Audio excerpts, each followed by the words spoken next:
ఇటీవల అవిలే శ్రీకాంత్ పెరోల్ గురించి కొన్ని ఆరోపణలు వచ్చాయి. నెల్లూరు రూరల్ వైసీపీ ఇన్ఛార్జ్ కొన్ని ఆరోపణలు చేశారు. వైసీపీ సోషల్ మీడియా అనేక ఆరోపణలు చేస్తుంది. వీటన్నిటికీ సమాధానం చెప్పాలనే ఈ యొక్క విలేకరుల సమావేశం. అవిలే శ్రీకాంత్ జైలులో ఖైదీలో ఉన్న యువకుడు. ఆ యువకుడికి పెరోల్ కావాలని వారి తండ్రి, వారి సోదరుడు నా వద్దకు వస్తే నేను ఇచ్చినటువంటి లేఖ. ఆ లేఖ ఇచ్చిన తర్వాత మేము ఇచ్చిన లేఖని తిరస్కరిస్తూ నేను గూడూరు శాసనసభ్యులు పాషం సునీల్ కుమార్ గారు, ఎందుకంటే ఈ కుటుంబం గతంలో నెల్లూరు రూరల్లో ఉంది, ఇప్పుడు గూడూరులో ఉంది. అందుకని గూడూరు ఎమ్మెల్యే పాషం సునీల్ కుమార్ గారు నేను సిఫారసు లేఖ ఇవ్వటం జరిగింది. సర్వసాధారణంగా శాసనసభ్యుల వద్దకి ఏదైనా పని మీద వస్తే రకరకాల సమస్యల విషయంలో లేఖలు ఇస్తాం. దాన్ని అధికారులు పరిశీలించి నియమాలు నిబంధనలు సహకరిస్తే ఆ యొక్క పని చేసి పెడతారు.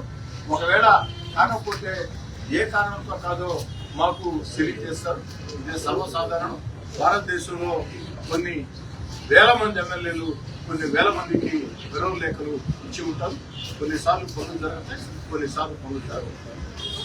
నేను గూడూరు ఎమ్మెల్యే సునీల్ కుమార్ గారు లేఖలు ఇస్తే జూలై 16వ తారీఖున ఈ సంవత్సరం జూలై 16వ తారీఖున ఇద్దరు ఎమ్మెల్యేల లేఖని తిరస్కరిస్తూ అవిలే శ్రీకాంత్ కి నియమాల ప్రకారం పెరోల్ ఇవ్వలేము కాబట్టి మీరు ఇచ్చిన లేఖని తిరస్కరిస్తున్నారని చెప్పుకుని ఈ సంవత్సరం జూలై 16వ తారీఖున అధికారులు నాకు అటు గూడూరు శాసనసభ్యులు మిత్రుడు పాషం సునీల్ కుమార్ గారికి రాతపూర్వకంగా చేస్తున్నారు.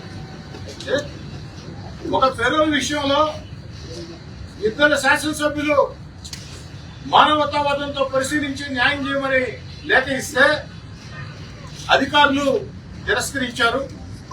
వారి కారణాలు వారికి ఉంటాయి. మరి ఆగస్టు 30వ తారీఖున అధికారులు పెరోల్ మంజూరు చేశారు. మిమ్మల్ని అందరినీ కోరుతూ ఉన్నా, మీ ద్వారా రాష్ట్ర ప్రజలందరికీ తెలుస్తూ ఉన్నా, తెలియజేస్తూ ఉన్నా, ఈ సంవత్సరం జూలై 16వ తారీఖున మా లేఖలు ఇద్దరు ఎమ్మెల్యే లేఖలు తిరస్కరించిన అధికారులు అవిలే శ్రీకాంత్ పెరోల్ కి అర్హుడు కాదు అని చెప్పిన అధికారులు 14 రోజుల తర్వాత అక్షరాల 14 రోజుల తర్వాత ఉత్తర్వులు ఇచ్చారు, అనుమతులు ఇచ్చారు. పెరోల్కి అర్హుడు. మా హోంమంత్రి హరిత గారు కూడా ఇదే చెప్తూ ఇద్దరు ఎమ్మెల్యేల లేఖలను తిరస్కరించిన 14 రోజులకి ఈ పెరోల్ ఎలా వచ్చింది అన్నది విచారణకి ఆదేశించాం. ఆ విచారణలో అన్ని విషయాలు తెలుస్తాయి. దీనికి కారకులు ఎవరు అన్న విషయాలు తెలుస్తాయి. వారి మీద చర్యలు తీసుకుంటామని స్వయంగా హోంశాఖ మంత్రి గారే ఇప్పటికే చెప్తారు.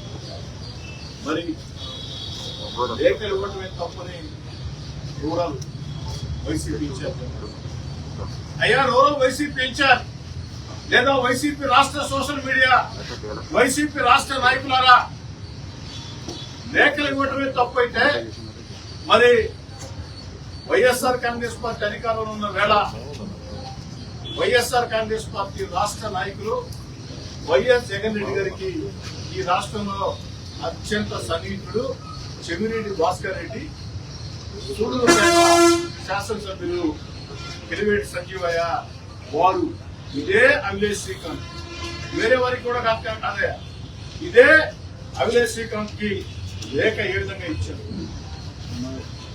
వైఎస్ఆర్ కాంగ్రెస్ పార్టీ రాష్ట్ర నేతలరా, నెల్లూరు రూరల్ వైసీపీ ఇన్ఛార్జ్, సాక్షి టీవీ, సాక్షి పత్రిక రాలేదా? మమస్తా రెడ్డి గారు సాక్షి రాలేదా? ఇంకెవరైనా సాక్షి రిపోర్టర్స్ వచ్చినారమ్మా?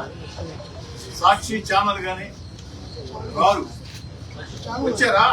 ఏనాయనా సాక్షి ఛానల్ ఒకరు బాగా తీసుకున్నాయినా చేయుతున్నాయన ఒకసారి సాక్షి రిపోర్టర్ వచ్చినారు కదా ఒక్కరోజు చెయ్యి బాగా పైకెత్తే దీన్ని బాగా షూట్ చేసుకోండి ఆయన.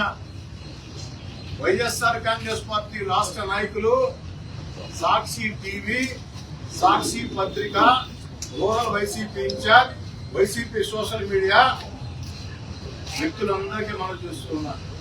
ఇదే అవినేష్ శ్రీకాంత్ కి, చెవిరెడ్డి భాస్కర్ రెడ్డి, కిలివేటి సంజీవయ్య ఇచ్చిన లేఖలు గత వైఎస్ఆర్ కాంగ్రెస్ పార్టీ ఆ లేఖల ఆధారం చేసుకుని వారికి తెలుగులు కూడా ఉపయోగపడుతుంది. మా ప్రభుత్వంలో మేము ఇచ్చిన లేఖల్ని అడుగులు కాదని తిరస్కరించారు. తిరస్కరించిన 14 రోజులకి అనుమతులు ఇచ్చారు. ఎలా సాధ్యమని హోంమంత్రి అనిత గారు విచారణకు ఆదేశించారు. విచారణలో అన్ని విషయాలు కూడా బయటపడ్డాయి. అయితే చెవిరెడ్డి భాస్కర్ రెడ్డి గాని, కిలివేటి సంజీవే గాని ఇచ్చిన లేఖల్ని నేను తప్పుపట్టాను. ఎందుకు తప్పుపట్టనంటే ప్రజాప్రతినిధులుగా ఉన్నప్పుడు, ఎమ్మెల్యేలుగా ఉన్నప్పుడు ఆ యొక్క వ్యక్తులు సాయం కోసం వస్తే లేఖలు ఇవ్వటం సర్వసాధారణం. ఆ లేఖల్ని ఆధారం చేసుకుని అధికారులు నియమాలకు అనుగుణంగా ఉంటే ఇస్తారు. మనం వచ్చిన రోజు